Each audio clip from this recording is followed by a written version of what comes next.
World War I had finally ended.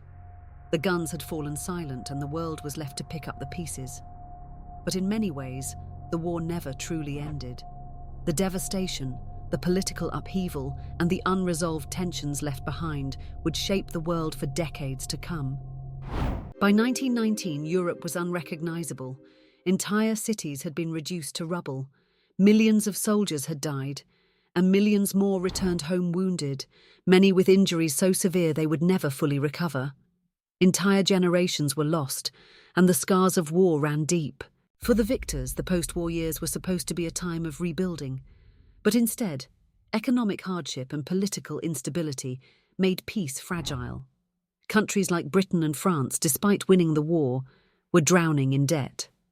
Their economies had been pushed to the breaking point, and the cost of rebuilding was overwhelming. For Germany, the defeat was humiliating.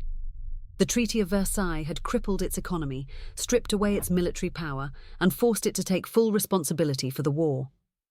The German people were angry, humiliated, and desperate for a way to restore their nation's pride. The seeds of future conflict had already been planted. Meanwhile, the Austro-Hungarian and Ottoman empires had completely collapsed. New nations emerged, but many of them were unstable, with ethnic and political divisions leading to fresh conflicts.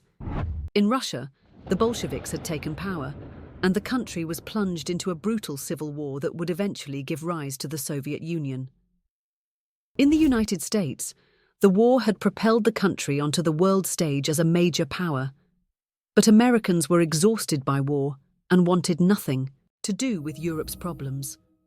The US refused to join the League of Nations, the organization created to prevent future wars.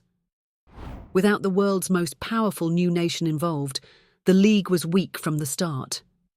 The 1920s became a decade of extremes. Some countries experienced brief prosperity while others struggled. But beneath the surface, the damage from World War I never truly healed. Economic collapse, political extremism, and unresolved bitterness were spreading. Within just 20 years, the world would be at war again. Did World War I ever really end? Or was it just a pause before the next global conflict? Let us know in the comments. And if you're following this journey through history, don't forget to like and subscribe so you don't miss the next episode, where we'll explore the rise of fascism and the road to World War II. Thanks for watching.